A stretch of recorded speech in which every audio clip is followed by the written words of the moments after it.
Hello, welcome to Be Inspired. I'm Cathy Pavanka, National Board Certified Health and Wellness Coach, owner of Inspired Health Coaching. And if you like what you see today, hit the thumbs up button, subscribe, and please share because I'm going to be bringing you so many wonderful, exciting people, information, stories that will motivate you, inspire you, encourage you. And I just want you to join along and share the word because I'm going to have some people that are living their best life, like our guests today. And I'd like to introduce Jana Roe. Thank you, Cathy. She is a wife, a mom. She's also, new title, a grandmother. How old is the grandbaby? Almost 3 months old. Congratulations. Thank you so much. That's pretty exciting. That is exciting. But she also is wearing a new hat as an author, and she has written the book Burned, My Journey Through Addiction. And she's been working in the Sycamore School District for 23 years. The past 5 years has been a journey. Tell us what you've been doing the last 5 years. The last 5 years, I have been taking my story, my personal story, of overcoming my addiction to schools. Middle school level, high school level, college level, to spread awareness on 3 topics that I don't think are talked about enough, which are addiction, tanning, and skin cancer. Okay, so who is this book for? This book is for everyone. I think all of us can relate to everything that I talk about in this book. Even if you personally have not had an addiction, you know someone who has. And that's why this book, for me, it's given me hope. It's given hope to others, and that's why I keep spreading the message to others. It's a wonderful message. You had mentioned something to me once about what you do. I've actually attended, you invited me. Yes, I did. To the middle school when you were speaking to a class filled with students, and they were all so engaged. And you said that you have a common theme that you start your presentations with. What does that look like when you enter to speak? Okay, well, thank you for coming the time that I did invite you. It was great to have you a part of that. I always start with 2 questions, just to kind of break the ice, make us all feel very comfortable. I start out with asking the students, how many people in this room have ever made a mistake? Everyone can relate to that. I always raise both of my hands because I've made many mistakes. But then I talk to them about the type of mistakes that I'm talking to them about today are life-changing ones. And then the second question I have them just raise their hands is how many of them know someone who either has an addiction or did have an addiction? About 95% of people in that room raise their hands for that question. Wow. That's how I start. That's what gets them to start listening, I think. That's powerful. Mm-hmm. That's powerful. And the addictions that are out there, everything from smoking and drinking, drugs, alcohol, food addiction, the list goes on and on. Right. Many people right now are actually addicted to their cell phones. Yes, I've had students come up to me over the past 5 years and say that they're addicted to their video games. I've had different students. I had one student one time who said that she cuts herself and that's her addiction. So even though we don't have maybe the same affliction, mine was to tanning, we all are connected. They understand, they get it. And I think because I'm very honest when I speak, I'm an open book is what I call myself, that people can relate to me. I think it opens doors. Once I let my guard down, I can be vulnerable. They see a side of me that I don't show everyone. I don't tell my life story to everyone that I meet, but to them, I just open up a new world, maybe something that they need to hear, maybe something that they can relate to. And it changes and saves lives. That's the best part about that. That's amazing. You are inspiring and changing lives, and I can't believe it's already been 5 years since you've been sharing the word. But when did the book come out? The book just came out in August of 2019, so just a few months ago. But I started this journey, it's been almost 2 years ago. When I started writing it, I was at a really low place in my life. And I thought, I wanted to reach more people. And just going to schools, because I work full time I didn't have the time to devote to it. And I thought, how can I get my message out to others without taking time off of work? And I thought, write a book. Wow. Write a book and share this with anyone and everyone across the world. I've had students, and there's letters in the book from students because they always write me a takeaway message after I speak. And there are 2 letters in there that talk about that they want to see this message across the world. Yeah. That's what inspired me to write this book. I'm not just writing it for myself. I'm writing it for anyone that needs hope in their life, anyone that needs to be inspired to make a change. I made a drastic change, never thought I could, didn't think it was possible. I was stuck, but I found a way out. And by sharing my story with others and by writing the book, I've healed myself. It helps me to heal every single time I speak. I feel like I'm getting myself back. I have my voice back. I'm not going to let my addiction win. That's beautiful. Yeah. So, for those that haven't read your book, we don't want to give away too much, but we want to share a little bit about your journey. Yes. Because it is definitely a rocky road. You had when I say living your best life, right now you still, everyone has challenges every day, but you had some really, really tough and dark times, but you've come through those to where, you are pretty much living your best life, sharing your message and changing lives, making a difference. You have purpose in life, but where did all of this start? What happened? This started when I was 10 years old. I had something traumatic happen to me. And after that event happened, I didn't like myself. I stopped liking myself at that time. And a way that I found that I could live with myself and like myself was through tanning. When I tanned, when I was a child, my skin color changed and it made me feel like someone other than me. And I could accept that person because I couldn't accept myself the way I was. I was a broken person. And I kept, doing that. I kept tanning, and my tanning addiction just became stronger and stronger as the years passed. And it had such a hold on me that I felt so stuck and I felt powerless against it. Now, your addiction, when I talk to students about it, it's a tiny voice that talks to you in your head. And my addiction talked to me all the time. What did it say? Told me things like I wasn't pretty enough, I wasn't tan enough, I wasn't smart enough. And I believed all the lies that my addiction told me. And there was no way, I didn't feel strong enough to overcome it, so I just gave into it. And when I was in my 20s, I went through a bout of anorexia, and I lost a lot of weight, and that didn't take me as long to overcome, but it just made me see that, wow, I do have a very addictive personality, but it didn't do anything for my tanning addiction. I knew in my 20s that I was going to die from skin cancer. I knew I had an addiction, and I knew I couldn't stop. What turned things around? Going to a doctor, not wanting to see a dermatologist. Again, when you have any kind of an addiction, why would I want to go see a dermatologist? You don't want to hear what they have to say. And I knew what she was going to say. It's unhealthy. It'd be like somebody going in to see a doctor saying, I smoke. What should I do? You need to stop.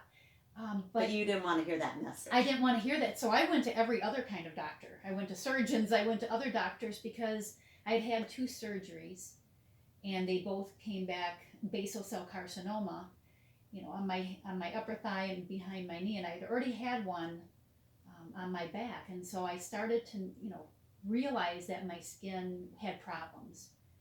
And then all of a sudden I started looking at my arms and my hands, and they were red all the time. And you have to always remember I had an addiction, and my addiction talked to me, and my addiction told me it was fine. There was nothing wrong with me. I was just tanning so well that my skin was just bright red all the time. Wow. But when I started looking at other people, I noticed that my skin looked different than theirs. And a doctor that I had gone to see, it was a surgeon, it wasn't a dermatologist, she actually yelled at me and told me that she didn't want to see me anymore, that it wasn't normal for my skin to look like that, and for me to go see a dermatologist. Not something I wanted to hear. And I didn't listen right away. I kind of was stubborn, and I just thought, I'm just going to wait. Maybe something will change. When it didn't, I knew I had to do that. Mm-hmm. But I also knew that I was never alone. I was powerful with my addiction, or so I thought. And so when I went that day to see her for the first time, I made a pact, or I call it an agreement with my addiction, because I knew she was going to try to scare me. Mm-hmm. And I decided already that no matter what she was going to say to me, I was never going to stop. And that's I would probably never true of quit. everyone with an addiction. They know in an intervention or when they're going somewhere that someone's going to Right. try to make a change, get that Right. to stop. So But it you was knew on that. my terms, It you was know, gonna be and on your even terms. when I saw her, I put, you know, restrictions on her. I said, this is what you're allowed to look at. I didn't allow her to look at my face, you know, Wow. my legs, anywhere. I said my hands and my arms. That's it. And I was not nice. I was rude, because I really didn't care what she was going to say. I just wanted to know what kind of cream she could give me to get this gone. I didn't want to hear anything bad about it. You were protecting your addiction. I was, because that was the only life I knew. Yeah. From the age of 10 until the age of 48. Wow. That was my life. That was my goal. That was the only thing I cared about. I was a good wife, you know, I was a good mom, but I didn't devote my life or my time to my kids and to my life or my husband, my family, like I should have, because my addiction always had to be first. There was no getting around that. And I'm very honest about that. My addiction was the most important thing in my life when I had it. As is with anyone. Any addiction. So what changed? What finally changed that you were able to Overcome. Make some changes, overcome? Well, you know, my doctor, you know, she's a wonderful lady and a wonderful person. And I thought I could listen to everything she had to say that day. But she asked me if I was willing and ready to die that day for my addiction. Wow. So it wasn't like... Had anybody ever asked you that before? Are you ready to die? No, because I always put people in their places. If somebody ever tried to say anything to me, I would immediately defend my addiction. But that day, I wasn't prepared for that. I wasn't ready to hear that. And so she kind of shocked me into reality. And instead of my addiction talking for me, which I always had my addiction speak for me, I am the one who answered her, and I told her no. And my treatment started that day, and it was October of 2011. So it's been over 8 years that I've been dealing with this. The only way that I actually gave up my addiction, even though she said that to me and that did change my life and my treatment started, there was still a part of me that wanted to buck the system, that didn't want to really listen to her. Right. And that was in October. So by the springtime, I had the urge again, you know, to lay out. I wasn't indoor tanning. I thought, you know, I can give that up. You were going to give up the tanning beds? The tanning beds, because I was going through so many treatments that made my skin sore and red and painful that I just, you know, doing the tanning bed was kind of out of the question at that time. Right. Didn't totally take it out of my, you know, mind, but I just thought for right now. But I had a favorite laying out chair, and it was a chair that I've used probably for the last 10 years, and it was formed to my body, and that was my chair. And I had significance. That chair had meaning. I put meaning on that chair, so that chair meant part of your identity. It was part of who I was. Yeah. It was, you know, materialistic. It wasn't real, but that's how I perceived it. And that spring, I took out my trusty old chair, and After procedures, and I took it out because I thought, she's not going to tell me what to do. You know, I can do this safely. She won't know about it. Kind of like a little secret. And I took that chair out, put my bikini on, didn't put sunscreen on, and I laid out, and I was probably outside for about 2 or 3 minutes, and I panicked because she gave me knowledge. And all the things that she had talked to me about and all the procedures. I jumped up, I went upstairs, I looked in the mirror and said, oh my gosh, is she going to know that I've tanned? You know, panicked and, you know, got really scared again. But it took me 3 times to throw that chair out because I was saving it. I was saving the only life that I knew by keeping it in the garage. So I took it out the first time, I threw it in the garbage can, and I pulled it out. Wow. And I saved it because I knew what that would mean. You weren't ready to let go. Right, and I knew what that would mean, that I could no longer do that. So I saved it, and then I did it again. I threw it out the second time, and I dug it out of the garbage can. And it was a third try, the third time that I put that chair in the garbage can and I let it go. And that's the day that I really know that my life had changed. Yeah. That I was no longer bound to my addiction. That was the hardest thing. It was an old chair, wasn't worth a penny. No. But everything it symbolized and held for you. That's so true, yes. Wow. I didn't know how my life would be without tanning. Right. How would I fill my time? Who would I be? Who would I be? Right. My identity was based on being a tanned person. Mm-hmm. Not being tan. Right. Not able to I can relate. I grew up in Arizona. I love the sun. I used to do tanning beds. Oh, my favorite, yes. Yeah. I did it all the time. As much as they would allow me to, I would do it. And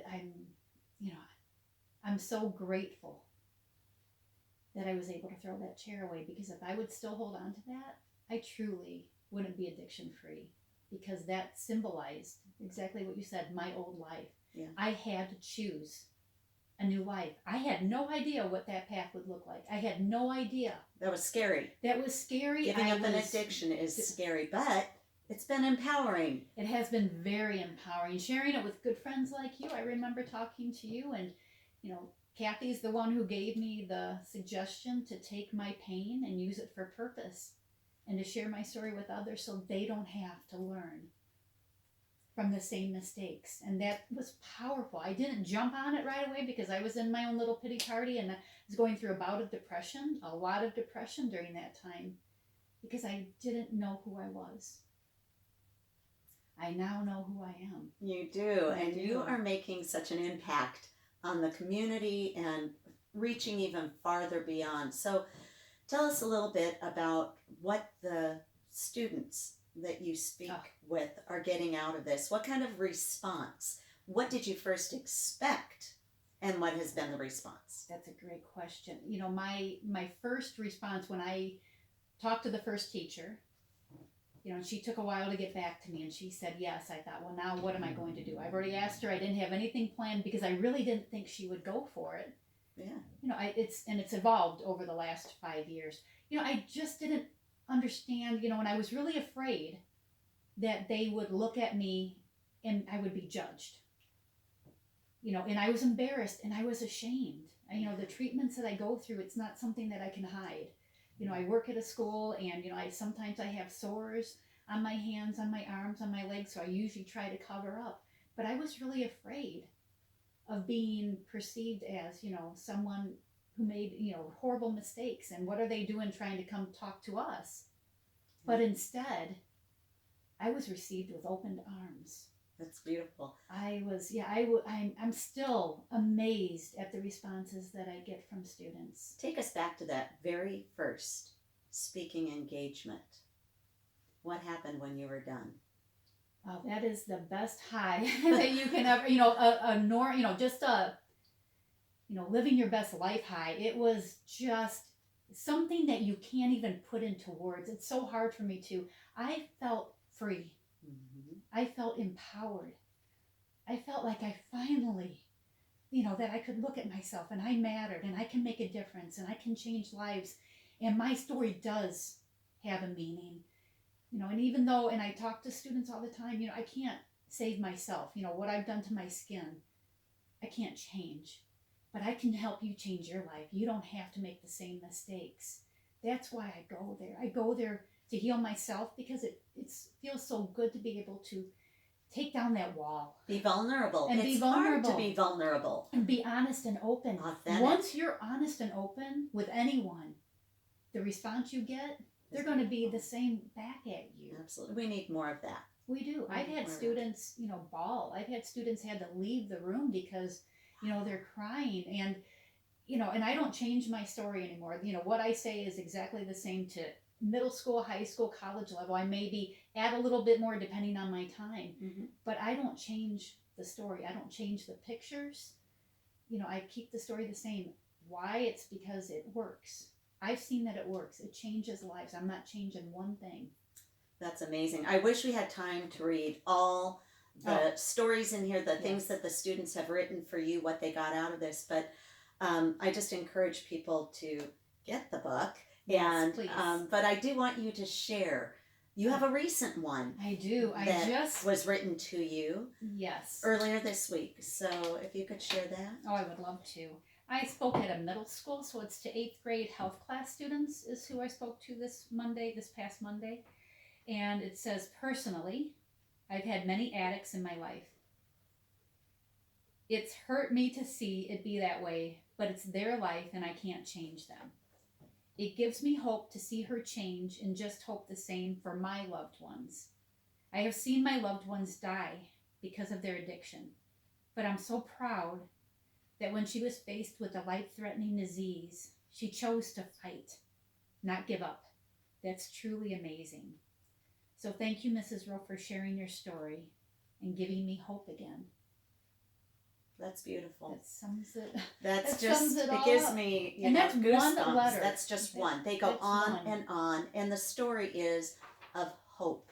Yes. And hope for change and overcoming addiction and living your best life. That's right. So it's been really,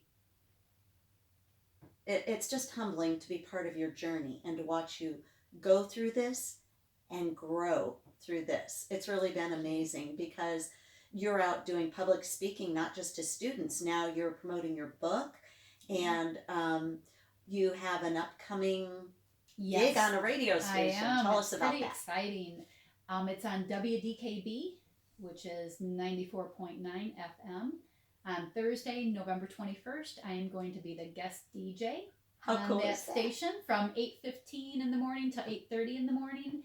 And they're going to be talking to me about sharing my story with schools, and with students, and also a little blurb about my book. So I'm really excited to be a part of that. And, again, I appreciate any opportunity that I get, to speak, to share my story. Sharing your story, it's very inspiring. It's moving. And way back when, could you have ever imagined all of this happening? No, once in a while I have to pinch myself quite a few times because I never thought, number one, that I would ever share this because of the shame and the guilt and the embarrassment. Mm-hmm. It was hard enough sharing with my friends like you, and with my family. I just didn't see why or how I could make a difference in the life of others. Everyone can make a difference in the life of others. Don't take yourself for granted. We all have the ability.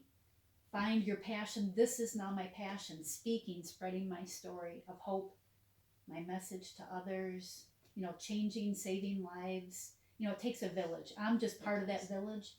I'm just grateful to be a part of it. It's amazing. Where can people find your book? People can get my book. They can either go to Amazon.com. They can go to BarnesandNoble.com. It's also available on ebook. So if you don't want the real book, you can get the ebook version on Kindle, on Amazon Kindle. You can get it on any iPad or Apple device. And it's also available on my website, which is Jana Roe, JanaRoe.net.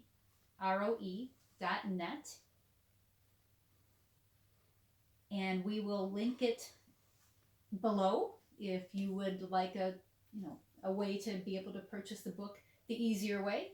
She'll have a link to the book there. But I encourage everyone to read it. Yes. The story is powerful, and there's a lot in the story that wasn't shared. I do appreciate your time coming in and sharing this. Happy to be touching here. lives, living your best life, making a difference. That's what it's all about, connecting with others. And I'm just excited that you are here today and able to share this story, and that you're in such a healthy place helping others. Can I share one more thing? Yes, Cathy, real sure. quick? Because I know we talk about, that I'm living my best life now, and I really am, because I have purpose, I have passion. But there are also times where, I have to have surgeries or I have to have treatments. But I put it all in perspective. I use everything as a teachable moment. Every surgery, every treatment I have, I take pictures. I share it with others, to, encourage them not to make the same mistakes. But I have bumps. I have many bumps. I have a, bump coming up this coming Monday where I have to have a surgery. It's not something that I ever want for myself, but it's part of the consequences of the damage that I've done to myself. I'm very aware of that, and I've made peace with that. it's a bump. I don't consider it more than that. I don't want it to overtake me, overpower me. It's one thing. That's it. It's still not going to stop me. It's, but it's, just part of my journey too, is these little bumps that happen. And that is so healthy. How did you Thank get you. so healthy with this attitude and perspective? By speaking, by sharing it with others, by using my pain for purpose, by using, my surgeries, my treatments as a way to help others. I could have just stayed at home and, had a pity party and no one would know. But by using it and showing those pictures, and they're real, that they're not photoshopped, they're the real thing. I don't share anyone else's pictures, I only share mine. And that gets to them. That, changes, their thinking on, what do I need to do not to have that happen? Wear sunscreen, protect yourself, wear clothing, that's long sleeves, SPF clothing. There's all different ways. That's what I really want to share too, is, you don't have to, I still go out in the sun. I play golf, I ride my bike, I mow the lawn, I play tennis. But I'm smart about it now. I protect myself. I have to take care of my skin. Yes. We all do. We get one chance to do it right. And I always say, I kind of blew it. I did not make good choices with my skin, but I am now. Yes. And it makes a difference. Huge. And you're making a huge difference in other lives. So that's Thank powerful. You. Jana Roe, author of Burned, My Journey Through Addiction. Thanks, Jana. Thanks a lot, Cathy.